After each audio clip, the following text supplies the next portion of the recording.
First impressions are everything. It's a common saying, and whether or not you personally agree with the sentiment behind it, quite frankly, there's no doubting that how someone initially interacts with a piece of media has a powerful effect on their perception of it moving forward.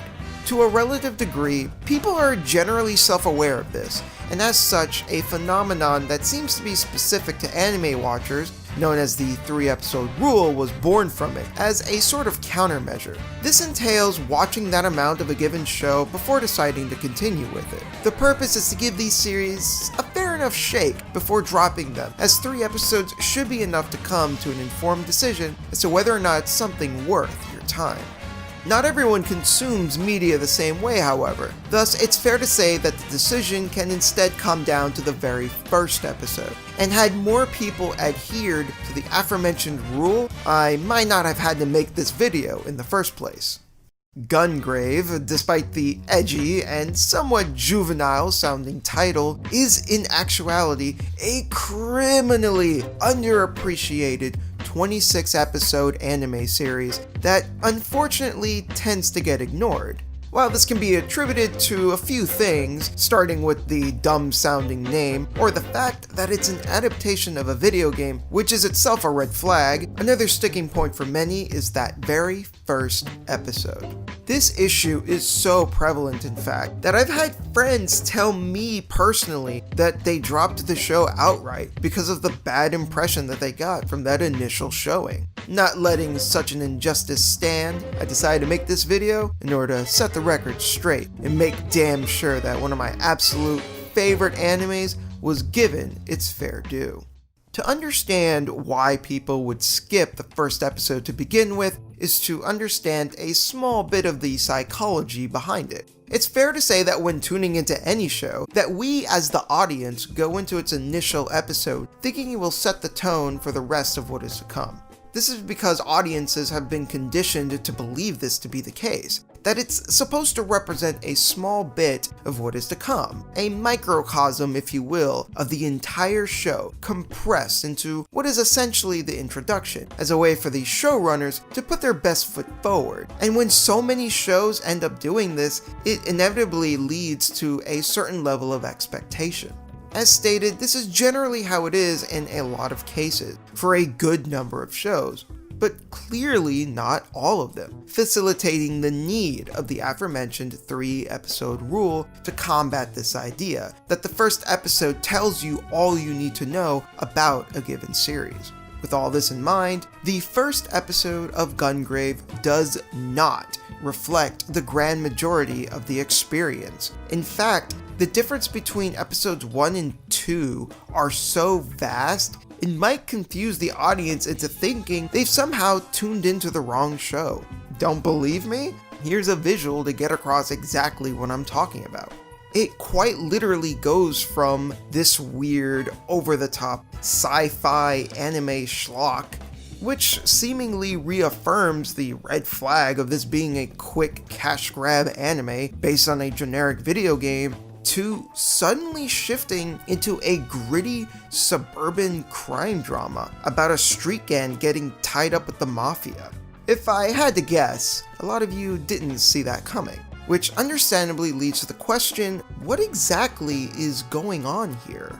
Well, to quickly explain the disparity, episode 1 is in fact also episode 18, and the vast majority of the runtime is dedicated to a flashback that builds back up to these events in order to fully recontextualize them.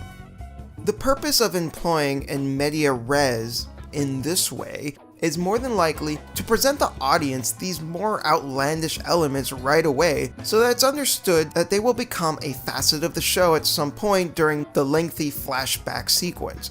By doing it in this way, it makes these supernatural elements more palpable for the viewers, since they've already been introduced to them early on, and therefore it won't come as a surprise when they're reintroduced. Had Gungrave itself excluded its own first episode, it's very likely that many people would have found it harder to stomach the introduction of these elements when they're otherwise first shown timeline-wise in episode 9, as very little in the show up to that point even hinted it would be heading in this direction. Just think of it this way for a moment. Let's say you're watching a TV show that has been completely grounded in reality, when all of a sudden 9 episodes in, characters start shooting frickin' laser beams out of their eyeballs. Now, even if this gets explained right afterwards, it's going to be extremely jarring and difficult to parse, as this theoretical show hadn't prepared its viewers for things going in this direction. For many, it would come across as a betrayal of what the series had been beforehand. Thus, Gungrave swiftly avoids all of this by being completely upfront about its weirder elements right from the get-go. You as the audience already know what you're signing up for. That being said, there's a reason why this introduction rubs people the wrong way. As stated earlier, a lot of viewers are used to that first episode of a series setting the tone for the entirety of the experience, which might lead someone to believe that Gungrave is just a brainless shoot-'em-up anime with weird designs and ridiculous-looking monsters for the duration of its 26-episode run. While this is appealing to some, to many others, this is just a huge turnoff, which is a shame, because that is not what this show is, at least for the majority of it. So if shooting big dumb monsters with crazy looking handguns isn't what Gungrave is about, then what is it about? Well, episode 2 and onwards focuses on the deuterogonists Brandon Heat and Harry McDowell, two best friends that complement each other's strengths and weaknesses. Brandon is a quiet yet tough as nails street punk who is loyal to a fault and has a kind heart to boot, while Harry is a shrewd but quick-witted smooth talker that simply wants to be free above all else and values the loyalty of those around him. They get tangled into the affairs of Millennia, an influential mafia organization with their fingers in the pies of many lucrative businesses, and the show from then on spotlights the meteoric rise of these best friends turned mobsters gaining power and influence in the organization. What Gungrave has to say about the nature of bonds between individuals through Brandon and Harry, as well as all the lives that they touch throughout the show, is the bedrock of this experience. While more can be said, and hey, I just might in the future, this is what makes Gungrave truly excellent, and is the aspect I love the most about it, to the point where I believe many others would also enjoy it if they just gave it a chance. But again, very little, if any of this, is conveyed in that first episode, and is why people drop it before it gets a chance to truly reveal the contents of its heart. Which leads us to the main conceit of this video. Should you skip the first episode of Gungrave? While it may seem like I've been leaning into a definitive yes, believe it or not, this isn't quite that simple, as there's a bit more to it that can influence your decision. Depending on your values, there are some perfectly valid reasons to just not bother with it. A big one is the fact that it's literally the exact same episode repeated twice. Not to mention, by virtue of watching this very video, I've already told you that the show is eventually going to go down the science fiction route, which inherently invalidates a large reason as to why the episode exists in the first place. However, there is one more thing that should be taken into consideration, and that's how the show blatantly revealed certain critical plot points in that first episode, which completely changes the nature of how the audience perceives the show up to episode 18.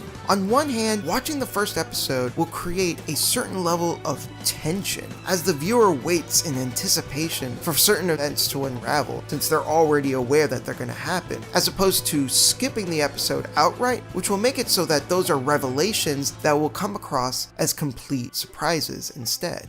In a strange way, the show spoils its own plot points in that first episode, and as such, whether or not you want to see it is almost entirely dictated by how okay you are with being spoiled. Both methods of watching the show will offer their own distinct experiences, and so it comes down to which you think will lead to a better viewing experience for you.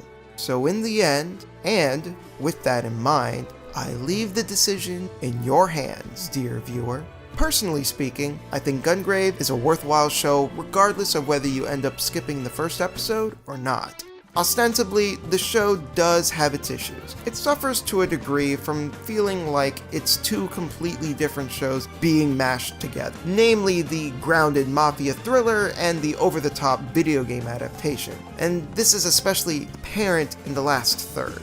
But regardless of that, what makes the show good is so fantastic that I think it's worth putting up with its weirder quirks. As an aside, Gungrave also has one of my favorite endings in all of anime. So even when the show starts to lean harder into the sci-fi content, it ends strong by bringing it back to what made the show great in the first place. Ultimately, I hope this has sparked some interest in one of my favorite anime. And hey, maybe it's convinced at least some of you that were on the fence to give it a shot. And if you're one of those people that dropped it due to that first episode, just trust me on this, and please give it another chance. I promise you that there's so much more to this show than what was presented to you in that first episode. This has been your humble analyst Daniel, and I'll see you all again next time.